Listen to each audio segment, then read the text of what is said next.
একটা মেয়ের জন্য জাহান্নামে কে কে যাবে জানতে চাই। এটা আমাদের দেশে বহুল প্রচলিত একটা কথা যে একজন নারী জাহান্নামে গেলে কতজন পুরুষকে জানে সাথে নিয়ে যায়, এরকম একটা কথা আছে না?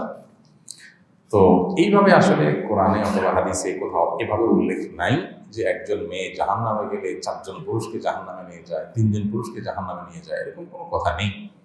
এটা পুরুষদের দায়িত্ব বোঝাতে গিয়ে হয়তো কেউ বলেছে। তবে এটা ঠিক যে শুধু মেয়ে কেন, একজন পুরুষও যদি জাহান্নামে যান এবং তার জাহান্নামে যাওয়ার জন্য যদি কারোর দায় থাকে, ওই লোকগুলোও তার জন্য জাহান্নামে যেতে হতে পারে। একজন পুরুষ তিনি খারাপ পথে গেছেন, যে জাহান্নামে চলে গেল, তার খারাপ পথে যাওয়ার জন্য যাদের অবহেলা ছিল, যাদের পথ নির্দেশ ছিল, যারা তাকে সহযোগিতা করছে খারাপ পথে যাইতে, এই লোকগুলো আল্লাহর কাছে কি হবে? জবাবদিহি করবে, আসামের কাঠগড়ায় দাঁড়াবে। এমন হতে পারে যে এর কারণে তারাও জাহান্নামে যাওয়া লাগতে পারে। তো এইটা আসলে কোনো সংখ্যা দ্বারায় সীমিত করার সুযোগ নেই।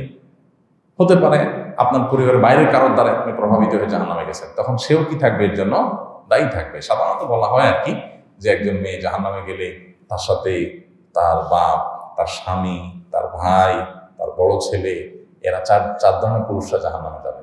এটা একটা কথার কথা বলে, এটা কোরআন হাদিসে এরকম ভাবে আলাদা উল্লেখ করা হয় নাই। কারণ যেটা বললাম যে কারোর জাহান্নামে গেলে তিনি নিজের অপরাধে জাহান্নামে গেছেন, তিনি নিজে একাই জাহান্নামে যাবেন, কারোর পাপের বোঝা আরেকজন বহন করবে না। কোরআনে কারিমে একাধিক জায়গায় আল্লাহ তাআলা বলেছেন, ও আল্লাহ তাজিরু ওয়াজিরাতুন বিজরা উখরা, একজনের পাপের বোঝা আরেকজন বহন করবে না।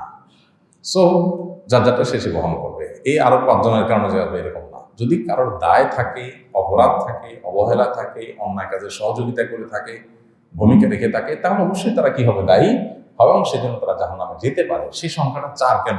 10 হতে পারে, 5 হতে পারে, কমও হতে পারে। তো কোন নারী জাহান্নামে গেলেই যে তার বাপ ভাই স্বামী সব তন্দরে জাহান্নামে চলে যাবে, এরকম না।